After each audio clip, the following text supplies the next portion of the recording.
Welcome to the Salmon Runs YouTube. Enjoy the video. In this video, I will show how to replace a Nissan Altima tail light. First, gather your tools: a Phillips head screwdriver, a flathead screwdriver, and your new tail light bulb. Always ensure your vehicle is turned off and has cooled down to prevent any burns. Safety is key, so consider wearing gloves and safety glasses to protect yourself from sharp edges or debris during the process. Next, open your trunk to gain access to the tail light assembly. You'll typically find 2 or 3 retaining screws holding it in place.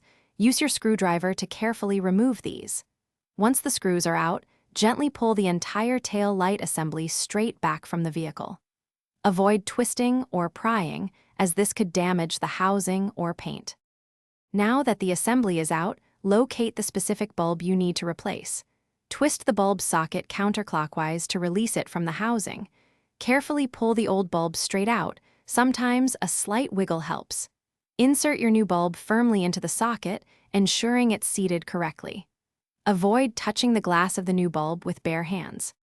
Finally, carefully push the tail light assembly back into its position on the vehicle, aligning the tabs. Reinstall the 2 or 3 retaining screws you removed earlier, tightening them securely but not over-tightening. Before closing the trunk, turn on your vehicle's lights and test the new tail light to ensure it's working correctly. Also, be sure to check the description below for a link to a fantastic book that can truly change how you think about money, as well as other helpful deals. Thanks for watching. Consider subscribing if we helped you.